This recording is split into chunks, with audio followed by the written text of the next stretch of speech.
Right, that brings us to time now to take a look at your newspapers and what's making headlines. And we start, as we usually do, with the Business Day. Let's take a look at that front page. So there is the Business Day and their lead story. ANC makes final budget offer.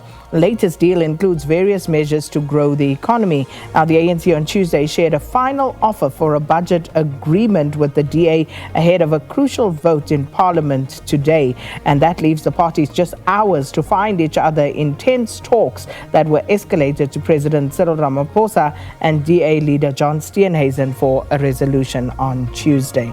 Also, US flags South Africa laws as a barrier to trade. Now, ahead of a planned announcement of reciprocal tariffs that will affect all major U.S. trading partners, Washington has flagged South Africa's legislation and policies, including the Expropriation Act and the Public Procurement Act, as barriers to U.S. investment and trade in the country. And also 5 critical threats thanks to U.S. cuts in academic funding, and global bodies work quietly before the coming storm. Those are some of the stories the Business Day highlights today.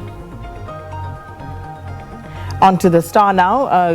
Outrage grows over AfriForum's rape defense. A nationwide protest erupts as calls for justice intensify following the alleged rape of a 7-year-old at Bergville College. Now, public sentiment against the civil rights organization AfriForum has reached boiling point following its defense of the principal involved in the alleged rape of a 7-year-old girl at Bergville College in the Eastern Cape. Now, the case, which has sparked nationwide protests and widespread condemnation, has drawn heavy criticism from various political figures and social justice groups.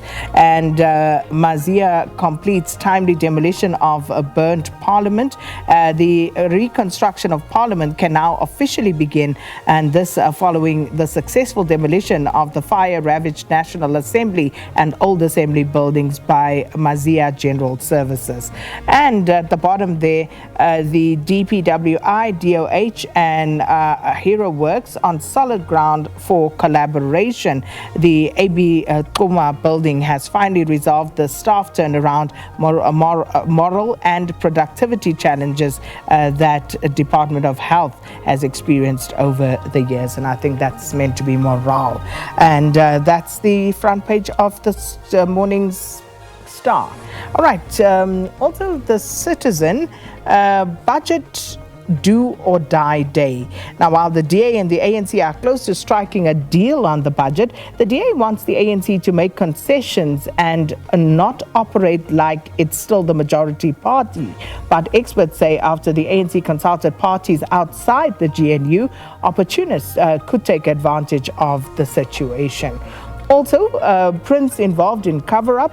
The Sintebali chair accuses Harry of bullying after her misogyny claim. And SA system fails abused children. Outrage after months of no progress in alleged rape of the 7-year-old.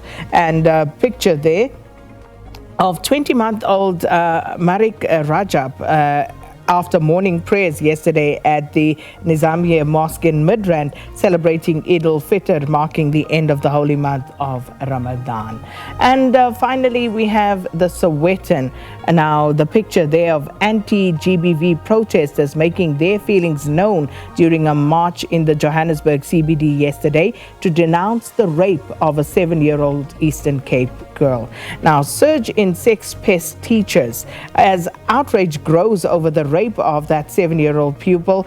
Education Labor Relations Council reveals that more than 100 cases of sexual abuse by educators were reported in the past year. And Nelson Mandela Children's Fund says that the rape of the Eastern Cape schoolgirl highlights systemic failures in protecting the nation's most vulnerable citizens. At the bottom there, Party committee vote for VAT hike rethink. Mfuleni claims progress in reducing Eskom bill. And of course, Barker thankful for Pitso's visit ahead of Zamalek clash. That's on the back page. Right, those are your newspaper front pages. Don't forget our very own SABC News website, www.sabcnews.com, as is on your screen right now. Some of the stories that you can access. Also, if you want to follow some of the cases cases that are happening or press conferences live, you can go to that page. And we have our SABC Plus app as well for you to stay in touch with all of that and so much more on the SABC Plus app.